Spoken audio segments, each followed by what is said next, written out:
Hi guys, I wanted to talk to you today about your hands-on final because we'll have very little time to spend on that when you come to class. We will have a day when you will be able to pick a container and whatever accessories you want for your final. But other than that, this is really a very independent project in terms of planning. You can bring in any materials that you want, but I'm going to show you some mechanics that we have here that we haven't been able to discuss as a class and give you some ideas of how you could maybe be a little more creative as you're creating your final design.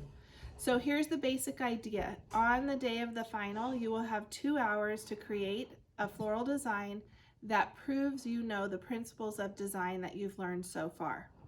So I will list those principles in the written final, like the description of it that I'll put in Google Classroom.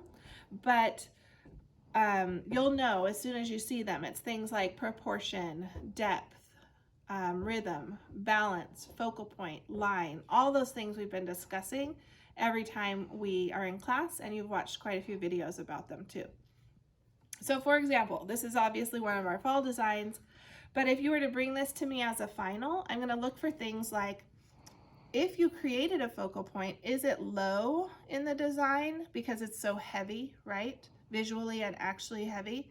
How did you create the focal point? Is it pleasing to the eye? I'm going to look for an overall shape. I'm going to look for lines that you use to create that shape. I'm going to look for repetition of color throughout for that rhythm and so on. I won't go through every one. You can break the rules, but if you break the rules, you need to know you're breaking it and be able to talk about that. Because when you bring it to me, I'm probably going to say to you, okay, you decided to have your focal point way out here. Why did you decide to do that? And so you need to be able to talk about what you know, okay? You don't have to talk about it if you're following the rules. All right, so let's discuss what is available to you. So you can use any container in the department. We have almost exclusively built in foam this year, and I feel kind of bad about that because that's not the best thing for the environment. And as a designer, you should probably know some different ways to create designs besides just in foam. Now, if that's your comfort zone and you want to stay working in foam, that's fine. We have lots of typical containers, like if you like that rustic look, you're going to put in a liner or cellophane, put your foam in there, right? So it doesn't leak. We have these birch containers, and I believe these are watertight. We'll have to test it out, but super cool look, right? For winter time, for holiday designs. And this I brought over because this is about as big of a container as you would probably want to go if you're deciding to buy your own. Now, if this is a basket or something and it's elongated, that's fine. It's just like this volume, okay? Keep in mind, this is going home with you, or you're giving it to someone you care about, hopefully. And so what kind of container do they want after the fact? That's why I brought this little pig over here. Not everything has to be totally holiday looking because your flowers will be holiday looking. So if you think they would want this pig tin for their kitchen afterwards or wherever, then you might consider something like that. You can also do 2 smaller designs. So if you wanted to use a small container and you like this kind of metallic look, you can do that, but you'll have too many materials to fit into something this size. All right, so in that case, you could do twins of that if you want. Okay, so we have a variety of foam products that you can use, and basically we've only been using blocks of foam, which is super practical for daily life, but we have some other options for you. So if your comfort zone is foam, we have these cages, and the reason I bring this up is you may want to make something to hang on either side of a doorway or a gate or a mailbox, and they have a way to be hung, right? And you can hang them either direction. So that might work for you. If you picture all these Christmas type of greens coming out and red and white flowers and berries, then you could create a design out of this, okay? Some of you may want to do, how about a bridal bouquet out of holiday greens and flowers. A lot of people get married around Christmas time. It's their favorite time of year. So you can make any design that you know how to make. You can make a bouquet. You could make, I think I put 3 boutonnieres. You need to make 3 boots in order to really equal a regular arrangement. Those of you who know how to make corsages, if you want to make corsages, you can. Any floral design is fair game, any shape, any type. So this is a bouquet holder, and if you wanted to, you could try something new and, you know, practice making a cascade design. I don't know what you would want to do. We also have spheres. If you have some idea of how to use a round ball of foam, we have sausages. This is for a garland, right? So if you wanted something to go up and over a door or to hang on your gate coming into your place, I would be happy to have you guys use any of this because it's sitting in our cupboard. We also have these igloos, which are kind of interesting. And they have little places to wire them on. Or of course we have hot glue, and you can hot glue anything together that you want to. So lots of options for foam type of designs. If you have an idea before the day of the final, I can help you to figure out the mechanics. If you wait until the day of the final, I'm not helping you on that day because it's a final. I'm not going to help you at all. That's the goal, is for you to be totally self-sufficient. Not because I mean, because it's a final and we want to see what you can do. We also have some of these cookie tins, right? Which could be really cute if you put foam inside of there and you build out of here. You can decide if you would just want to give the lid alongside, or if you want to try to incorporate the lid somehow in the design, you could pick that on there. It's up to you. Then they have a cute little tin when they're finished. All right, so all kinds of things we can do in foam. We have a lot of candles. So we have these short, thick pillar candles, red and white. These are called club candles. We have red and white of those. These are tapers, and we have silver, gold, white, red, burgundy. Of course, you could go out and get whatever color you want. I had a student last year who thought they wanted to use tea lights in their design, which is a really cute idea. So I bought a box of 125 tea lights, and we still have all 125 because she changed her mind. So we have lots of tea lights if you can think of a way to put those in. All right, so that's kind of all the foam. All right, so we also have quite a few accessories, both here in the room and then some at the farm. A lot of ornaments that we've gathered over time, as well as some of these picks that you can just put into your design. Not a lot. I didn't buy new accessories this year just because of cost, but we do have some of those, and of course you can find these kind of things all over the place for reasonable prices. And then if you want to come back here, if you'll go on that side, keep in mind that we do have stuff in our cabinets that we don't pull out all year, and holidays are certainly one of those times when you might want to do that. So we do have glitter. We have glitter spray. This is actually very pretty at the end. It just kind of makes things sparkle as opposed to being kind of more obvious and bold like this kind of glitter. This is, you know, this is some people's taste and it isn't others. You might want your design to look totally natural. Some people like the glitter idea. We have lots of sprays for painting containers if you wanted to do that with your container ahead of time. I wouldn't wait till the final day to do some of this, right? We have these kinds of little baubles. All of this can be picked or hot glued onto a pick so that it can be inserted into your design. We have lots of pine cones, right? Enough pine cones for everybody. And these are gold and silver for the most part, the ones I have. There are a few natural ones in here. But like I said, you can bring in anything you want. So if you want to go pine cone hunting, you certainly could. Or if you have acorns or anything natural like that around your place that you like the look of. And then some of our students helped us to kind of take ribbon inventory. We'll have lots of ribbon around, and so that certainly could be picked on a wire, like you made little flags for your boutonnieres. It's the same idea. You can make a little flag of ribbon, or ribbon could go around your container. And then I want to show you a few different ways to set up your containers other than using foam. So, like I said, not every design needs to use foam. I just haven't had time to teach you yet some more environmentally friendly and diverse ways to get your containers ready. So here's one. So see how I've gridded the top of that vase?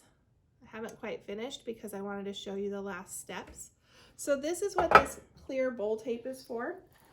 You can certainly use green bowl tape as well. I had sent that home with you earlier in the year. So you're gonna kind of bring that down maybe like a ½ inch or so on each side. Again, you're gonna use your body heat to really make it stick. So I've got that grid on there now. And then this is a really important step that a lot of people forget. You want to seal all those ends you created by going around the container. If you don't do this, the whole grid will fall in as you're pushing stems in. Okay, so I went all the way around with that tape, and you can see there's a grid now. And the purpose of that is when you put a stem in, it'll stay where you put it. So it gives you more of a structure. You could create something like that with stems down in here too, like that you bundle around in your hand and place in the bottom. But in any case, that way you can just use water and you don't have to use foam at all. Same vase, different idea is, let's say you have a clear vase and you want to use foam in it. We don't ever want to see the foam. And so you can use this leaf ribbon. You can use a real leaf too, but we're not going to have those in the department for this particular assignment. And so you just take that ribbon and you put it in like that. And you can see on the sides, once you put your foam in the middle, or even sometimes designers do this because they don't like the look of all those stems on the bottom. They think that looks messy. So you could even do this. You could grid it like I just did there, and then you could place your stems inside, but it kind of gives you that solid look on the side. This is a kind of a fun idea, but you have to do a little bit of prep because you have to find two vases that work together. Usually a cylinder is the best in the middle, and then they should be around the same height. And the reason you would want to do this is because you then can put something in between the two vases. So I've seen people do like fresh cranberries that you just get at the grocery store, and they'll put those down in between. It could be little peppermint candies, like little mints, right, that are wrapped up that you would put in between. You're really only limited by your imagination as to what you would want to fill this with. And then the water only goes in the middle vase, and you build the design out of the middle there. So that's kind of fun. Lots of creative ideas there. Same idea here. If you can find a fairly tall, clear vase that has nothing distracting on it, then you could fill this with whatever you want. This part's going to stay dry. And then you find a container that you can put on top. We would have filled in, and you'd build your design up here. And your design would drape down over this, so you would never see the mechanics of the side. Now this is a little more challenging because you have to completely cover. We don't want to see this green container. We don't want to see any of the mechanics there. But really a fun idea. And if you find the container that fits in here well, you could probably use a clear liner as well that would fit down into here. Then you can just go for it and have fun with that. Don't disregard candy canes. Some people have used candy canes in the past, and those can turn out really cute, whether you poke them in the top of your design or you go around a container with them. Just a simple vase. Remember that you know how to make a handheld bouquet and eventually drop it into a vase. You could bring it to me as a handheld bouquet. You could finish the stems with ribbon or raffia or twine or however you want to finish them. Bring it to me for grading and then put it in a vase to take home. Or you could build it in this vase and the whole thing could be your design, right? So just remember you know how to do that. Okay, and then this technique is becoming very popular. It was popular. Now it's coming back. Again, this is about the maximum size of a container that you would want to buy if you're going to buy something. We know we have enough. You'll have enough as an individual to fill that up. So what you do is you take chicken wire, but in the floral industry, we call it floral netting because, you know, we can't call it chicken wire, I guess. And you kind of just bend this into some kind of framework. So it's the same idea as what we did here, but maybe faster, right? Now a little more dangerous because you're probably almost always going to be getting poked with the chicken wire. But you just fit this down into any solid container. Now, that's not something you would ever want to see. And so we do want to do this in a solid container, but see how it's this natural framework then? And so then when you go to put your stems in, so we would put water in here, not foam. And when you go to put your stems in, it'll hold it where you're putting it. So it's not just this big open container. Okay, the last thing I want to show you today is how to make a garland. And this is also how you make a flower crown, just on a smaller scale. And the reason I want to show you a garland is because you may want to have an option for not using foam, but for something long, again, that might go over a doorway. You could even put this on a Christmas tree if you have a Christmas tree you want to decorate inside or outside. So here's what you do basically. You need a backbone. So we use this covered wire, and you make a loop on one end because you don't want to get to the end and not have a way to secure it or hang it anywhere. So go ahead and make your loop, but then we want to cover that, of course. So everything you put on this wire needs to be a clean stem so you can actually wrap it with wire, with paddle wire. So you would just kind of bunch up a few pieces, and then you're going to take your paddle wire. Now we also have a very thin decorative wire called bullion wire, and we have it in silver and gold, I believe. And if you want to have a little metallic look to it, you could be using that instead of the green. The green's just gonna make it fit in. So I unwound my wire too much. Hang on. That's the point of it being on a paddle. Okay, so you're gonna come around, and once you get going, it's pretty fast. I don't need all these stems, so I'm gonna kind of prune stems as I go along. And then let's say you wanna put in your next element. So there's my first wire, right? And then I would put that, and maybe I would put a little more status.